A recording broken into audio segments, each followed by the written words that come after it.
Hello. Hi. Uh, so it's been a long time since I've made a blog video, but Fortnite's down. Anticipating the new season 8 soon. So I was saying, hey, why not talk about cultural appropriation? So you might actually wonder, what is cultural appropriation? Well, I did a Google search. I'm just gonna make that clear because sometimes they have not been that good at defining things. But this is the definition. The unacknowledged or inappropriate adoption of the customs, practices, ideas, etc. of one people or society by members of another, and typically more dominant people or society. So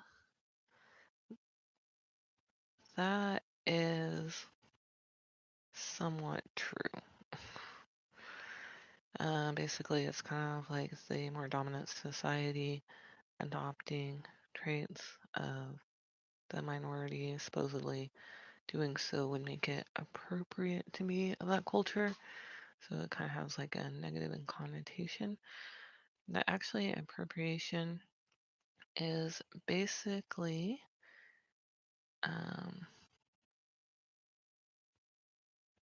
only really illegal when it comes to trying to trademark, copyright people's traditions, cultures, and social events.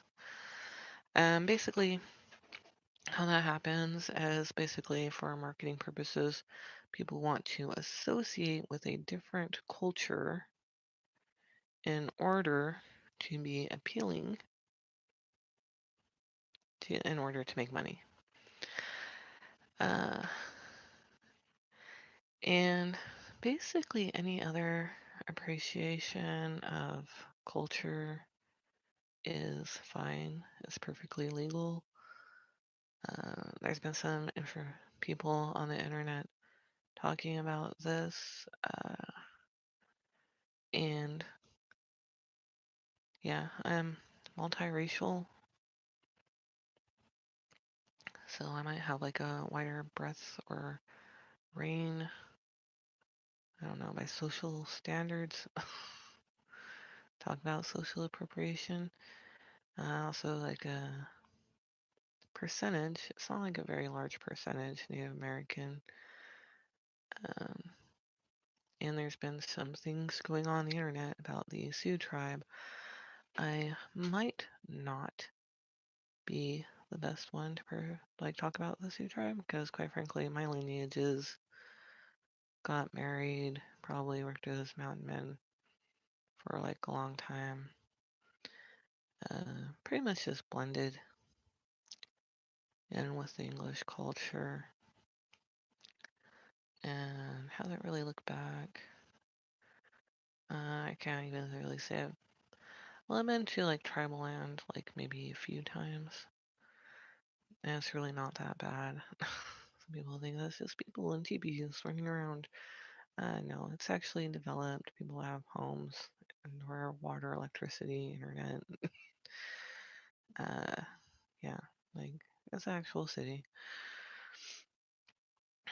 Um, but yeah, our history is that some people just kind of blended in with the colonists, while some people tried to remain separate. There really wasn't a large separation. Um, I think even the separation is actually still in Sioux territory, the Dakotas, which oddly became the name in um, like pretty much anywhere I've been Western. It's like Sioux Nation. So you're Dakota, and it's like nope. Sioux Nation's actually made up of several Native American tribes. Usually around the border of Canada and North America. It kind of extends down south, kind of far on the East Coast, and kind of like around the Great Lakes area. And also, not exclusive on the borders, with like Eskimo, Sioux, and so on. And, yeah. I can't remember a time that I didn't just go to the store and buy stuff. Apparently, culturally, polar fleece would be a heritage product. I don't have tons of uh, blankets and only go to Outpost or Trading Post to buy things. I've had stuff with like Asian prints on it or chopsticks in my hair. Let's see, buy a tea jacket. I've worn a dress. I also have like an Austrian coat, but I also have Germanic background, so, or Scandinavian background actually, Scandinavian slash Germanic. But it really doesn't bother me. I don't think that's like really big deal to just purchase items. However, there is an issue that traditions and cultures cannot be copyrighted. But then companies want to copyright and limit the use of a tradition, like a traditional dance or a traditional item of clothing or any kind of issue like that. And there's an informal way of only copyrighting and patenting what actual original offering that you have. Like if you were to make a headdress, let's say, you wouldn't like copyright the entire headdress because that is actually a traditional item. You didn't invent headdresses. People know this, but if you invented like a two-tone feather, you can copyright that and put that in your headdress. And if other people want to use the style of two-tone feather, um, you know, you could actually collect money off that. That's kind of unique, unless it look like an actual, you know, feather from an animal, like gray and white, or some other actual feather from an animal, or like kind of golden brown and black. Um, but it was pretty obvious. It was like half and half, and very obviously manufactured. And you wanted to copyright that, there's no reason you couldn't. There's also been use of like trademarks inappropriately because there's kind of an assumption that that company is associated with that culture, but then later on you find out they're not. And so it is possible to boycott a company if their logo is unique. So the big issue as far as like any legal thing is that you can't just take people's cultures and traditions away from them by copywriting and trademarking their traditions. Like, that's fine. May the best man win in the marketing free market. Anything you trademark in 100 years, it goes to public domain, at least in the United States.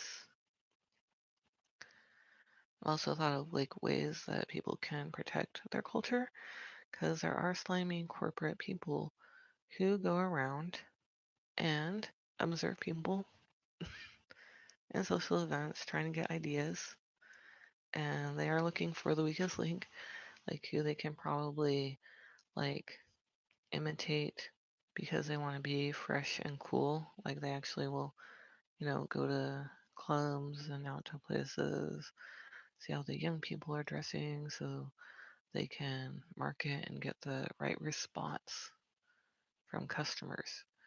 But sometimes the way they dress, the way they do things, the way they dance, uh, hand movements, other things are actually traditions. And when they copyright that, it makes it so, the people who are actually of that culture cannot make money, like they're blocked from participating in their own traditions. So, you can write documents. So documents can be time stamped and recorded so that if someone is doing that, you can take your documentation of your traditions, of your culture to the court case and say, um, this is our culture that you're trying to make money off of. And I like to think that some of those books exist already. Like there's like a library somehow time stamped. But I'm wondering also maybe like nobody's really thought of it, or it's just not very well known how to get in touch with the right resource materials if somebody is doing illegal cultural appropriation. Um, but yeah, I mean, other than that, I mean, any kind of fashion issue, I mean, it's kind of nice when people like your culture and think it's cool. But from the legal standpoint, you would have to provide a body of proof that it really is your tradition. Because, yeah, corporations are pretty nuts. They will actually approach people, steal from them, and then later on be like, well, how do we know? They just didn't like learn this dance and then say it was your tradition. How do we know that? Do you have proof? Can you offer proof? And they can't offer proof. It's like, um, okay. So it is really good if documentation takes place. There's also community and social events. I think if it's like a paid performance and somebody copyrighted, it happens, your culture, and you try making money off of it if they had dancers or things around, and you're making, money, then they'll sue you because they want to make money off of you. However, if there is no money, usually they'll kind of like leave you alone. And that is functionally a lot of people in the US currently. There is a lot of fraud, there's a lot of frivolous lawsuits. Um, watch out for people with fraud. People are becoming more uh, aware of internet scams. I actually received an email from me to me one time. It was weird. It's like, and here's an email from myself to go to this website and click on this thing. And it's like, huh, weird. But it did catch my attention, so it might have been a good marketing technique. I really don't think so. That turned me off a lot. That was a very, very unhappy moment seeing my name on my email sent to me with some link to some other site to buy stuff. Um, yeah, for sure. Um, did not, that was no good. And marketing people have become like very insanely lazy. Those people are counting on the other person having more money than they do, basically. Uh, yeah. It's something that people really don't want to talk about. is that the United States is actually trillions of dollars in debt, but supposedly there's like self-made millionaires every day, and it's like, well, where are they? And it's like if you actually ask around and look around, they don't really exist. It's not a reality. Uh, so, but most people have decided that that is like the more effective way of living is just going through and trying to bulldoze people using like heavy, strong emotional guises, crying heavily, screaming, acting angry. I actually like worked at a call center where that was one of our ways of knowing that we need to pass them off to fraud. Either they are actually a con artist trying to get personal account information, or they're a relative of the family who would be called abusive, like they're an abusive family member. Either way, another department will work it out and do their own investigation and figure out what's going on. If it's just like inappropriate or actual fraud, like they're just trying to get personal information to try to steal from someone that's like a stranger, or if it's somebody close to that person who's just kind of abusive. Either way, illegal activities, strong emotional response usually means they are probably doing something they are not supposed to be doing. That's weird. But a lot of people fall for it. It's like, oh, strong emotional response means that they're really serious and intense. It's like, they are serious and intense, but they're also probably trying to get you to do what they want. Is actually what they're doing. They're trying to get you to do what they want. Um, and it's sad. A lot of people are just trying to do what they can and live their life. I'm also just trying to do what I can and live my life. Uh, but yeah, it is annoying thinking that somebody will actually come back and is like, well, do you have documentation that that's like really your culture? Like the address really actually comes from your culture? Do you have the documentation that the top hat actually comes from your culture? And warriors wore headdresses and chiefs wore top hats? Maybe that's why headdresses never became popular. Because top hats are extremely popular and no one seems to be even aware that Native Americans wear them. It's weird. But yeah, so it's like, well, the warrior headdress is just not as attractive as the chief top hat. And so it hasn't entered in men's fashion, but it wasn't documented. So apparently now there's actually like several things that really did not show up anywhere in Europe. Some are given credit because I think they probably like comb the land and try to find tomatoes and corn, but somebody already like wrote it down and documented it in a book, so they already know that it comes from the United States. But a lot of stuff in Europe really did not exist in Europe until they came to America. Um, Wallboard.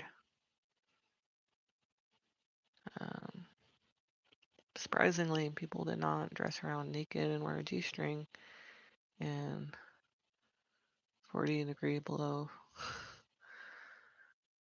freezing weather. There's something actually called long houses, and you see them all over the United States, but now they're all over United, like Europe and other places. Apparently, they invented it. Can prove we invented it. There are actually some depictions of like the old colonies' homes where the Native Americans helped them out with it, and yeah, you have the boards in the frame, and then you hang the boards along the frame. But okay, didn't have fire either, or the wheel. A bunch of other stuff, obviously, because Just freezing to death in the winter and reanimated every year like a goldfish, apparently. So, yeah, I was thinking cultural events. So you can like write down your culture in a book. Maybe nobody reads it though, but it's time stamped. So at least you've like patented. And so in 100 years, it's public domain. Or cultural events. So try to get other people to participate and write about. Maybe it'll like make it in the news, like some of the videos and other things. Some people outside your tribe or town or whatever it is.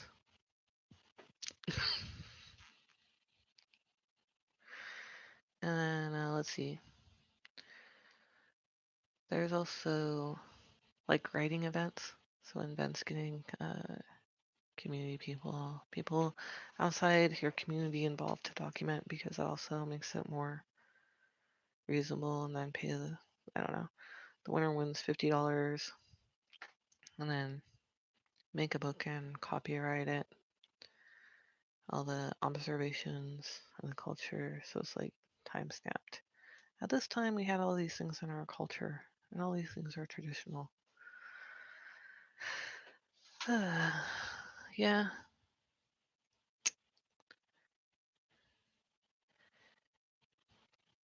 I don't know. The world is just a sad place, but there are actually ways of dealing with it, civilized ways of handling your problems. Kind of like reading the books and be like, well, would this prove this? Would this prove this? And getting that taken care of, you know. That's probably really the best plan. Just forgive and forget, and then be like, nope, you're not gonna screw me over, but still try to remain level headed and just take care of problems. Ooh, take care of problems as they come. Participate in the winning way. Uh, be happy of your existence. Not get sucked down into like weird head games. Ugh, all very, very, very good plans. And yeah, so that, I mean, that covers for cultural appropriation. It doesn't, you know, there's been a particular YouTuber on the internet. It does not really look like a traditional headdress to me. Uh,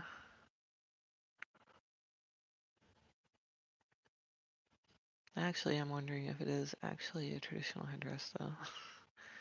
Somebody's going on a campaign and trying to be undercover. I've actually thought that once or twice. And they actually are a Sioux warrior. That has decided to now say everybody that they're actually Irish. Now they're culturally appropriating the Irish people by trying to seem Irish to sell headdresses to Irish people. So, very suspicious. They are suspicious. But it really doesn't look like a traditional headdress at all. It looks very fashionable. It's made to look stylish and zazzy. So yeah, I really don't think there's really anything inappropriate there.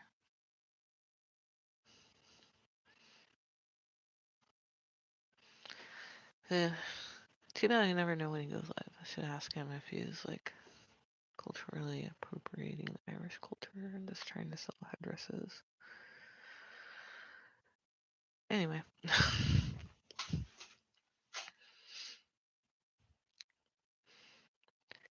um, yeah.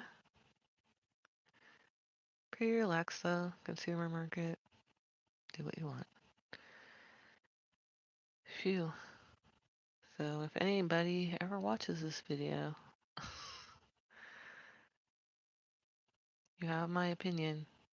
I'm a very small percentage Sue of the varieties that, I mean, I think maybe it was like the 1800s, but just kind of took off and never really looked back.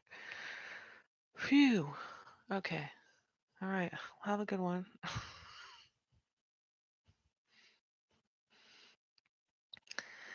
And Fortnite will be back up in 1 hour. Let's see, 22 minutes. No, 21 and a half minutes. Yeah. Whew. Okay. Phew.